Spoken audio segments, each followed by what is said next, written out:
Esselamu Aleyküm değerli izleyenler. Karikatür Atölyesi'nin yeni bir bölümü, yeni bir konusu ile karşınızdayız. Bugünkü çizim konumuz Anadolu'nun İslam'a açılan ilk kapısı olan Diyarbakır fethi, Ahmet'in fethi olacaktır. Bakalım bunu çizgilerimize nasıl yansıtmışız? Sizler de ekranlar başında bizlere eşlik edebilir ve çizdiklerinizi yine bizlere gönderebilirsiniz. Hazırsanız başlıyoruz. Diyarbakır'ın fethi dedik. Anadolu'ya açılan İslam'ın ilk kapısı. Şöyle başlayalım. Şurada sağ tarafta yine Diyarbakır'ı andıran, daha doğrusu Diyarbakır'ın simgelerinden e, surları yapacağız. Yine arka tarafında bugünkü Ulu Camii'yi yapacağız. Ve surun en üst noktasında yine Diyarbakır'ı fetheden özellikle at üstünde bir İslam ordusunun komutanını yapacağız. Şu tarafta ise, sol tarafta ise Anadolu'yu andıran bir tabela yapacağız ve İslam'ın yani güzelliklerin bu surlardan akıp Anadolu'nun çorak topraklarına yayıldığını ve orayı da yeşerttiğini ele alacağız. Şöyle başlayalım. Öncelikle kurşun kalem ile eskizimizi yapıyoruz ve kağıtta, örneğin kağıdımızda hangi objenin nerede duracağını kaba taslak bir şekilde yapmaya çalışacağız. Şöyle yapalım. Örneğin şurası bizim şöyle ufkumuz olsun. Bir ufuk çizgisi olsun. Şurada şöyle ufak tefek dağlar olacaktır.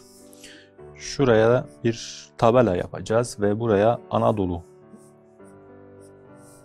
diyeceğiz.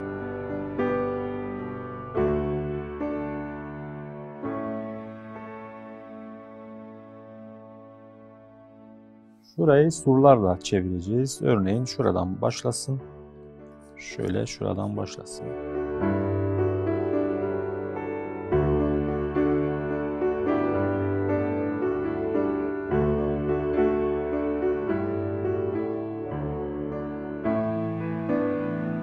Şöyle şurası surun en yüksek noktası.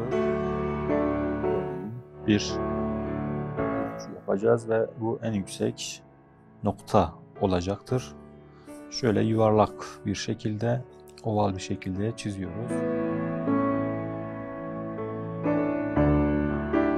Daha büyük yapalım. Bu noktada örneğin duvar şeklinde şuraya doğru gelmekte.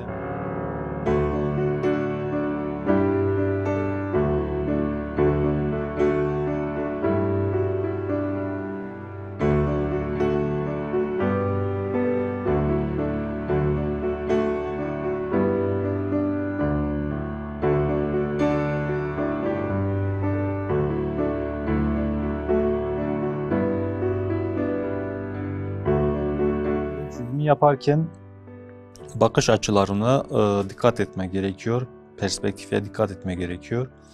Örneğin şurada gittikçe küçülen bir şekilde yapıyoruz. Şuradaki burcun bitiş noktası şuradan bitiyor. Yine şu arka tarafta yine Diyarbakır'ın simgelerinden Ulu Camii'yi şu arka tarafta yapacağız. Şöyle sadece üst tarafı görünüyor.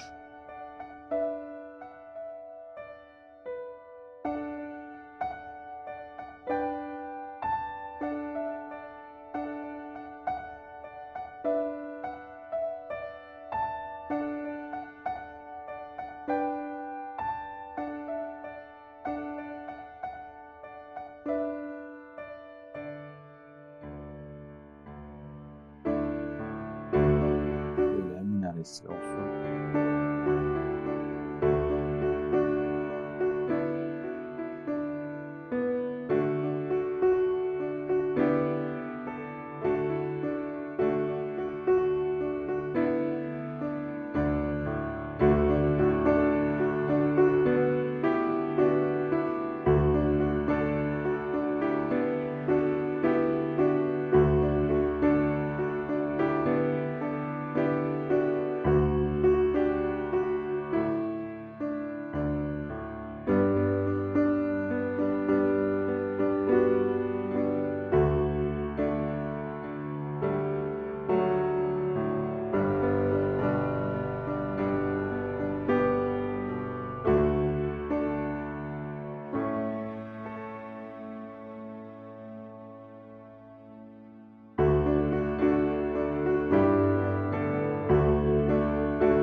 fethin Anadolu'nun yani Anadolu'ya İslam'ın gelişini simgeliyor.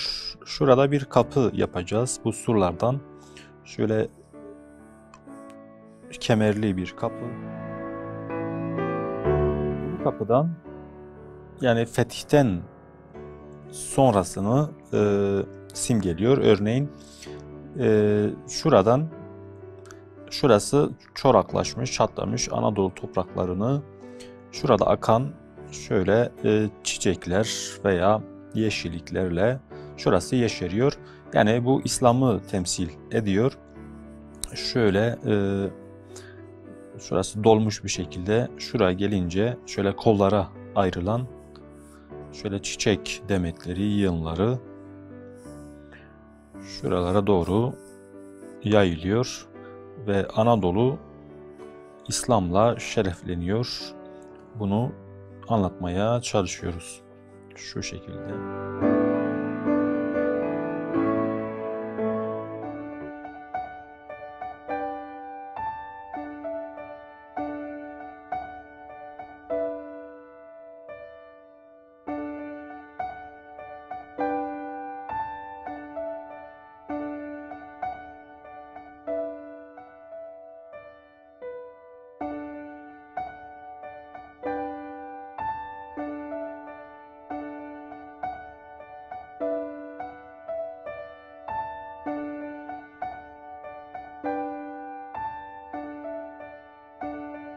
Tabii şurada yine at üstünde bir İslam komutanını yapacağız.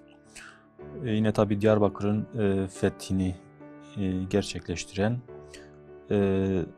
sahabelerden İyad bin Ghanem'i temsil ediyor. Onu da şurada at üstünde yapalım. Şurada bir İslam sancağı olsun. Şöyle şuraya İslam sancağını yapalım.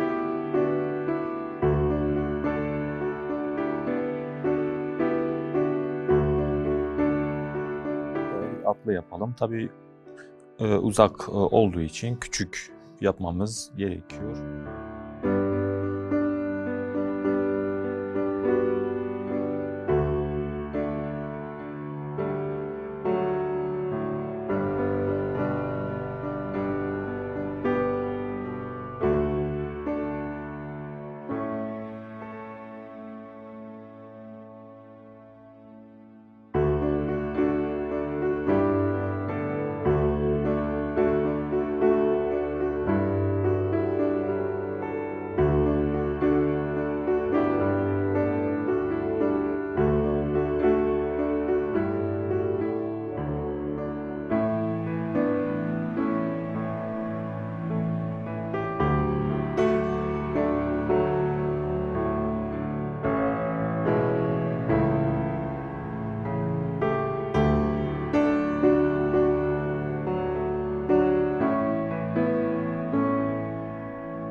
Buraya Anadolu demiştik.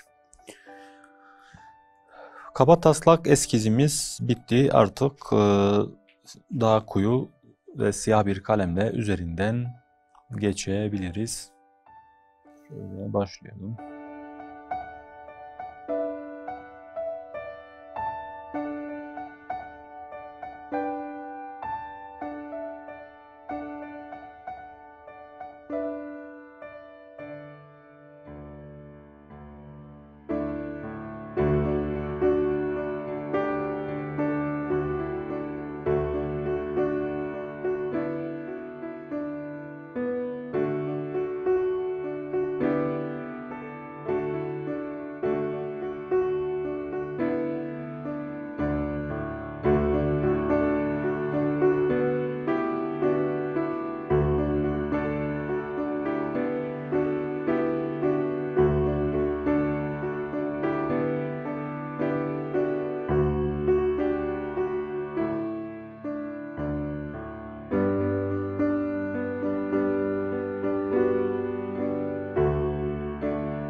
bugünkü çizimimizin sonuna geldik. Bugün Diyarbakır'ın fethini ele aldık. Anadolu'nun İslam'a açılan ilk kapısı olan Ahmet'in fethini ele aldık.